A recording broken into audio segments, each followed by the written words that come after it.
The silence that fell over the modest white frame house at 508 East 2nd Street in Villisca, Iowa on the morning of June 10, 1912 was a thick, palpable thing, a heavy blanket of wrongness that lay over the property, unsettling the neighbors before a single word was spoken.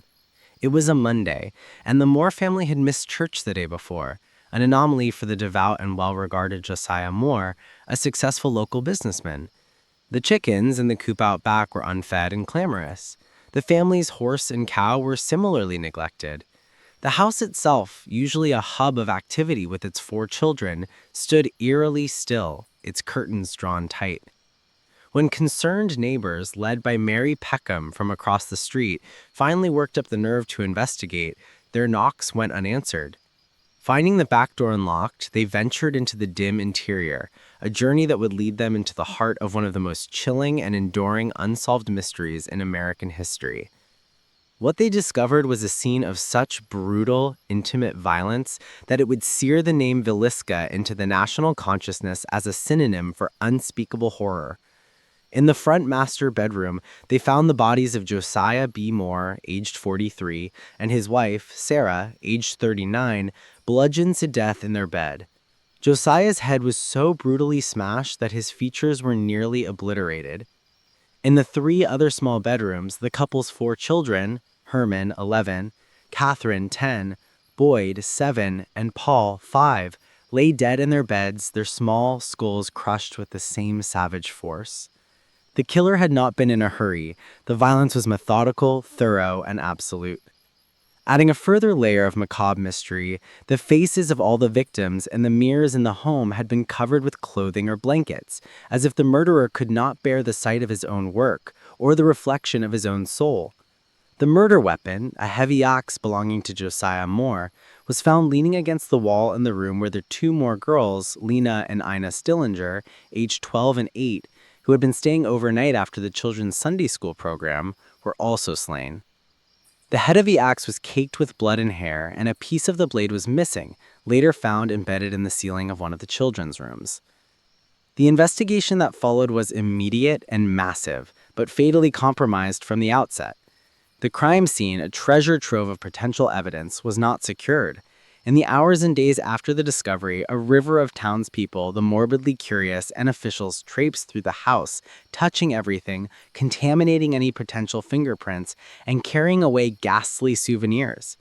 The sheer number of footprints, cigar butts, and other traces rendered them useless. The initial focus fell on the last known events of the Moore family's life. On the evening of Sunday, June 9th, the family, along with the Stillinger girls, had attended the Children's Day program at the Presbyterian Church. They returned home sometime after 9:30 p.m. A neighbor, Mary Peckham, reported hearing a loud crash from the Moore house around midnight, a sound she attributed to the wind slamming a door, but which would later be interpreted as the possible sound of the axe striking its first victim.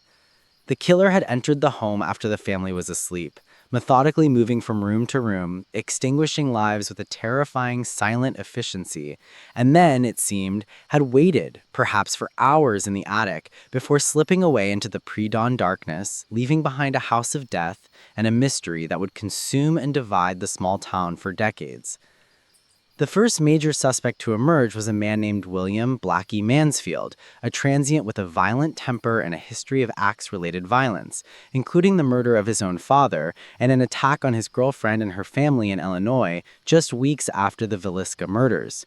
The connection was tantalizing and he was briefly jailed, but he had a plausible though shaky alibi for the night of June 9th, and without concrete evidence linking him to the Moore house, authorities were forced to release him. The investigation then took a dramatic turn toward the sensational with the involvement of the Burns Detective Agency, hired by the governor of Iowa. The Burns operatives, led by the formidable J.N. Wilkerson, became convinced the killer was not a random transient, but a local man, and they focused their attention on a suspect who would become the central, most controversial figure in the case, Reverend Lynn George Jacqueline Kelly. Reverend Kelly was a charismatic and somewhat theatrical Presbyterian minister from Macedonia, Iowa, who had been a guest preacher at the Villisca Church on the very day of the murders. He had even spoken with Josiah and Sarah Moore after the service. The case against him, as constructed by Wilkerson, was largely circumstantial but compellingly intricate. Kelly was known to have a strange, almost obsessive interest in the case, visiting the murder house repeatedly and making statements about the crime that included details not released to the public, such as the fact that the killer had used the blunt side of the ox. Wilkerson alleged that Kelly had a motive rooted in a twisted, repressed sexual obsession with one of the Stillinger girls, and that the murders were an act of psychopathic rage and religious mania. Witnesses were found who placed Kelly near the Moore house on the night of the murder, and others who claimed he had made suspicious statements afterward.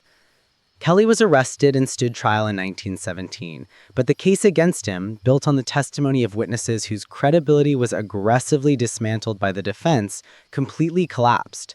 He was acquitted, but the cloud of suspicion never fully left him, and the town of Villisca was irrevocably fractured between those who believed him guilty and those who saw him as a victim of a witch hunt orchestrated by Wilkerson. In the century since the ox fell in that quiet Iowa home, the mystery has only deepened. The case has been revisited by countless authors, historians, and amateur sleuths.